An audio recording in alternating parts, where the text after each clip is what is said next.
प्रसंग 98।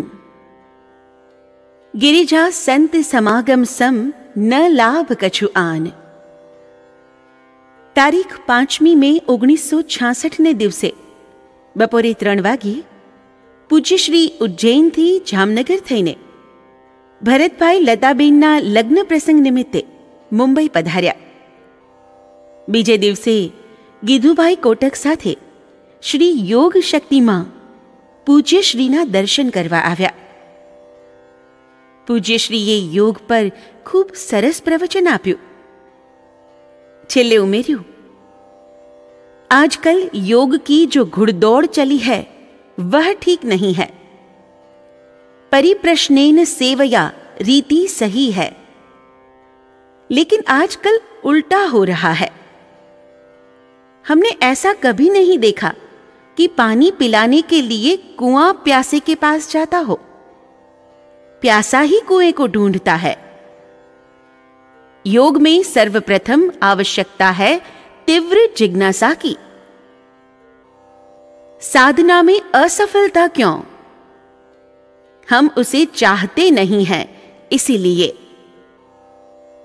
जिसको हम प्यार करें उसके बिना रह ही न सके, उसका नाम है चाह. मछली से चाहना सीखो.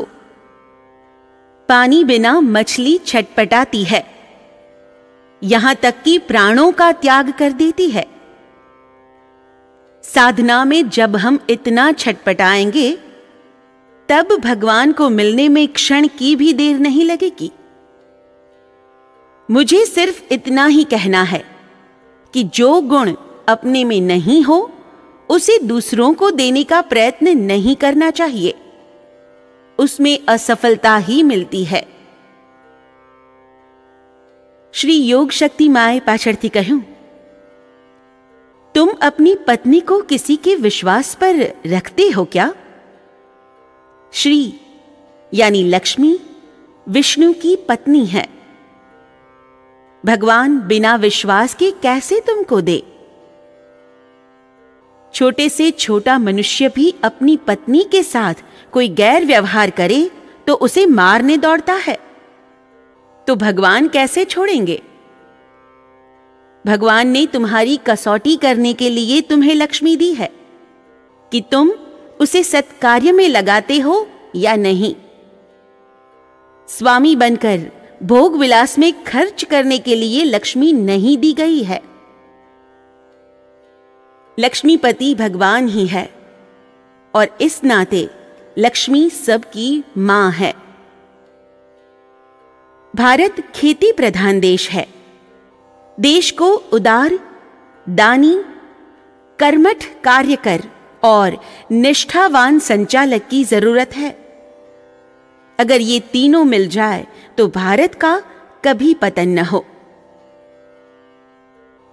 मैं तो जिंदा नहीं रहूंगा, पर आप लोग देखेंगे कि कुछ साल बाद यह देश कैसे बदल जाएगा. એ વર્ષે ગુરુ પૂર્ણિમા મહોત્સવ ભોપાલમાં ઉજવાયો. ભોપાલવાસ દરમિયાન અવારનવાર વરસાવેલા શ્રી वचनामृतों सारांश. विनोबा जी ने बुलाया है लोगों को आध्यात्मिक बातें सुनाने के लिए. कल ढेबर भाई निमंत्रण देने आए थे. विनोबा जी मेरे से परामर्श करना चाहते हैं. मैं क्या परामर्श करूंगा? हम कोई पढ़े लिखे तो है नहीं. मोटी बुद्धि से एक ही बात जानते हैं, पहले पेट और पीछे ठेठ. निर्लिप्त शुद्ध.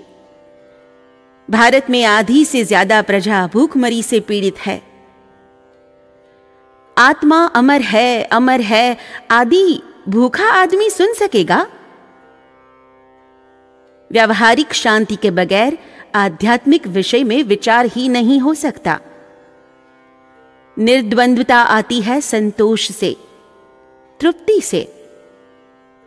इच्छाओं की परिधि होना चाहिए. अमर्याद इच्छाएं मनुष्य को गुलाम बना देती है.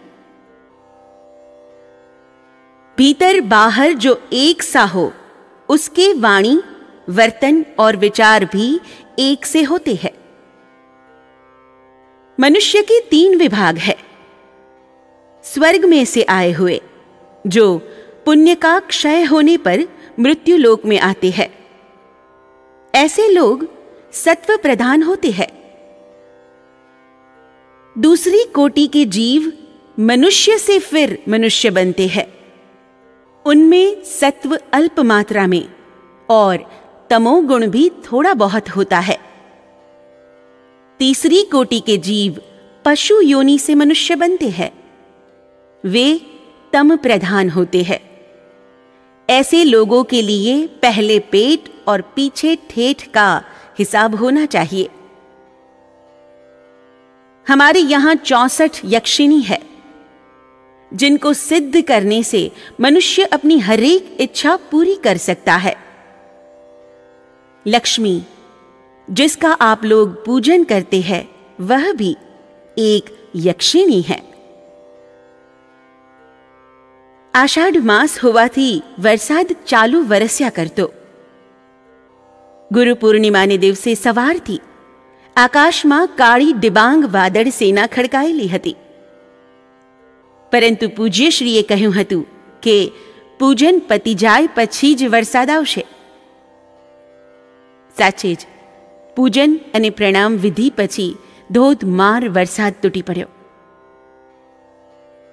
महोत्सव समाप्ति ने अंते पूज्यश्रीए कहूं, आज गुरु दक्षिणा में मुझे क्या दोगे?